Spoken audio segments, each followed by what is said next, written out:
قرآن جب بھی پڑھیں اس کو ترجمے کے ساتھ پڑھیں. کس کا ترجمہ پڑھیں؟ شیخ محسن نجفی کا ترجمہ پڑھیں. اس وقت سب سے بہترین ترجمہ شیخ صاحب کا ہے, شیخ محسن نجفی صاحب کا ہے, سب سے بہترین ترجمہ قرآن کا. نہ میسر آئے تو پھر آپ ذیشان ندر جوادی صاحب کو اٹھا لیجئے, اگر میسر نہ آئے.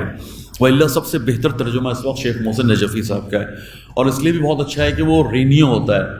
وہ ہر سال اپنے ترجمے پر الحمدللہ الفاظ کا اچھا مجموعہ لانے کی کوشش کرتے ہیں اور بہتری کی طرف جاتی ہیں. ہر سال ریویو ہونا بہت امپورٹنٹ ہے, رینیو ہونا ہر چیز کا بہت امپورٹنٹ. بہرحال تو ایک اچھا مسلمان بننے کے لیے قرآن بہت ضروری ہے. اب آپ کہتے ہیں میں نے شیعہ بھی بننا ہے, یہاں تک تو بات ہو گئی. اب میں نے شیعہ بھی بننا ہے تو پھر آپ سے کہیں گے اگلے مرحلے میں داخل ہوں, 2 کتابوں کو اپنی زندگی کا حصہ بنا لیں. ویسے تو 3 کو, لیکن 2 تو یقیناً ہیں. کون کون سی؟ نہج البلاغہ, صحیفہ سجادیہ. 3 چیزیں ہو گئیں. ساتھ ساتھ قرآن چاہے روزانہ 2-4 منٹ ہی ہو, پہلے بھی شرکرہ جعفر تیار میں بات کر چکا ہوں.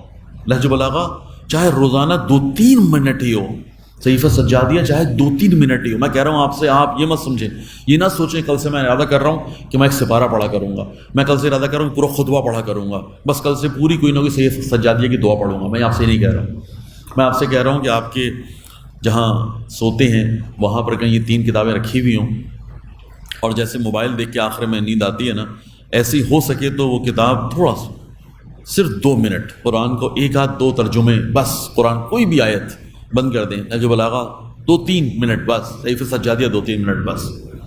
چوتھی چیز کہ جو انشاءاللہ اور پکا شیعہ بنائے گی آپ کو, وہ توضیح المسائل ہے, وہ بھی کہیں ایسی جگہ پہ رکھی ہوئی ہو. یہ 4 کتابیں مسلمان اور شیعہ بننے کے لیے. نہیں آپ نے کہا میں نے اگلے مرحلے میں داخل ہونا ہے, ابھی اگلا مرحلہ کیا ہے؟ میں نے انقلابی بھی بننا ہے. اچھا شیعہ بھی ہو, انقلابی بھی بننا چاہتے ہو, 2 چیزوں کا اضافہ کر لیں.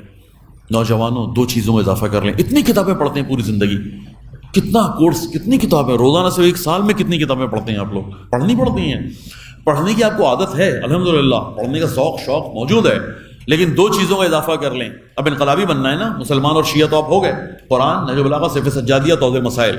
آپ انشاءاللہ شیعہ بھی ہو گئے, مسلمان بھی ہو گئے. اب آپ انقلابی بننا چاہتے ہیں, 2 کتابوں کا اور اضافہ کر لیں. ایک سوانح حیات ہے شہید عارف حسین الحسینی کی, جس کو آپ سفیر نور کہتے ہیں. اپنی زندگی میں اس کا اضافہ کر لیں. پتہ تو چلے کہ یہ 40-45 سال میں سے صرف 4 سال گزارے شہید نے آپ کے درمیان, لیکن 4 سالوں میں کتنا عروج پہ گیا ہے یہ فرقہ, یہ مذہب تشیع کس عروج پہ گیا ہے. سمجھیں تو, دیکھیں تو, تاکہ مایوسیاں ختم ہوں, امیدیں زندہ ہوں. ابھی رہبر کا میں بھی آخری